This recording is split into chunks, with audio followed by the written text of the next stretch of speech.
برطانیہ کی جانب سے سر کا خطاب دنیا بھر میں ایک بڑا اعزاز سمجھا جاتا ہے، جو صرف ان لوگوں کو دیا جاتا ہے جنہوں نے ملک و معاشرے یا دنیا کے لیے غیر معمولی خدمات سر انجام دی ہوں۔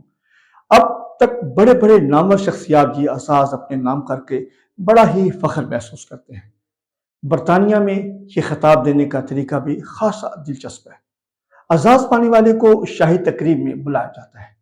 وہ بادشاہ یا ملکہ کے سامنے جھکتا ہے اور شاہی تلوار ان کی گردن پر رکھی جاتی ہے، پھر جا کے ان کو سر کے خطاب سے نوازا جاتا ہے۔ یہ رسم صدیوں پرانی ہے اور اسے عزت اور فخر کی علامت سمجھا جاتا ہے۔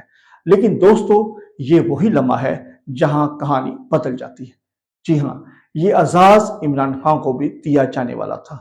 1992 کا ورلڈ کپ جیتنے کے بعد برطانیہ نے یہ فیصلہ کیا کہ عمران خان کو سر کے خطاب سے نوازا جائے، مگر عمران خان نے یہ کہہ کر یہ اعزاز دینے سے انکار کر دیا کہ میرا سر خدا کے سوا کسی کی آگے نہیں جھک سکتا۔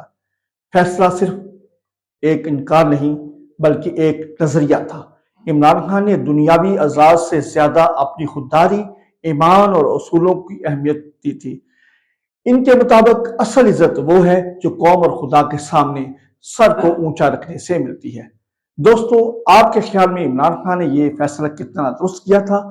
کیا دنیاوی عزت کو چھوڑ کر اپنی خودداری کو ترجیح دینا اصل کامیابی ہے؟ اپنی رائے کمنٹس میں ضرور دیں۔